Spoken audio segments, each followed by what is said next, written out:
Por quê, Theo? O Eli Jonas traz esse ponto de Bolsonaro como líder dessa organização, inclusive permeando nos vários núcleos apontados na investigação da Polícia Federal. 6 núcleos que são responsáveis desde a produção, divulgação de informações falsas, ataques ao sistema eleitoral, até mesmo um núcleo responsável por dar uma aparência legal a um crime. É isso, a Polícia Federal ela elenca 6 núcleos que faziam parte desse suposto esquema de trama golpista e de assassinato de autoridades, entre elas o presidente Lula, o vice-presidente eleito na época, Geraldo Alckmin, e o ministro Alexandre de Moraes. A gente tem na tela esses 6 núcleos e vou passar bem rapidamente por cada um deles e por quais seriam as atribuições de cada um deles. O primeiro é o núcleo de desinformação e ataques ao sistema eleitoral. É um núcleo que tinha o objetivo de disseminar notícias falsas sobre o processo eleitoral brasileiro, levantar dúvidas sobre a efetividade da segurança das urnas eletrônicas com o objetivo de causar um caos público, causar uma insegurança social com relação a se o voto que a pessoa estava colocando na urna era de fato o voto que iria para os candidatos escolhidos pelos eleitores. O presidente da República na época, Jair Bolsonaro, capitaneou esse movimento durante a gestão, principalmente na reta final.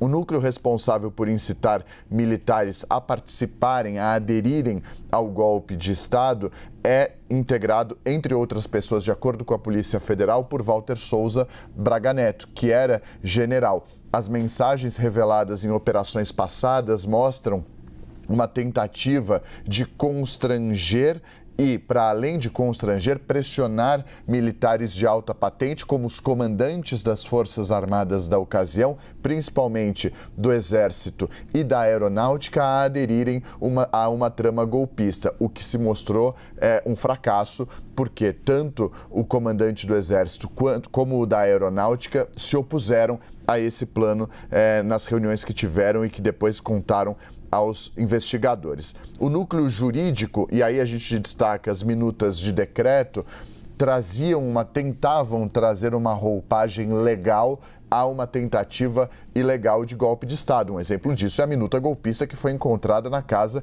de Anderson Torres, que era ministro da Justiça e Segurança Pública durante o governo Bolsonaro, na reta final do governo, e que depois virou secretário de Segurança Pública aqui do Distrito Federal. Foi preso por conta do 8 de janeiro também.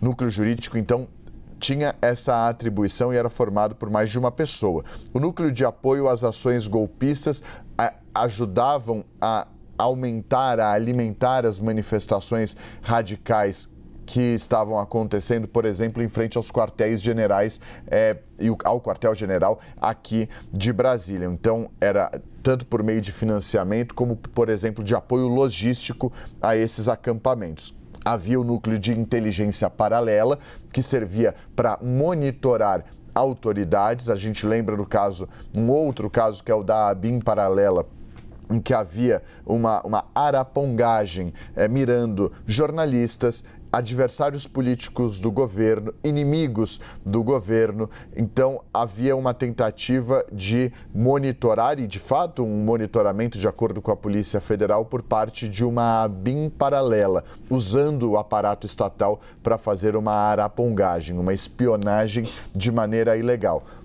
A Polícia Federal diz também que havia um esquema de inteligência paralelo que envolvia, entre outras coisas, por exemplo, o monitoramento do ministro Alexandre de Moraes. Para onde ele ia, quando ele voava, horário dos voos, para onde ele se deslocava durante a semana e, para finalizar, esse núcleo para cumprimento de medidas coercitivas que dizem respeito às ações práticas, não só dos kits pretos, os militares que fazem parte das forças especiais do Exército Brasileiro, mas também para executar de fato um eventual assassinato de Luiz Inácio Lula da Silva, Geraldo Alckmin e Alexandre de Moraes.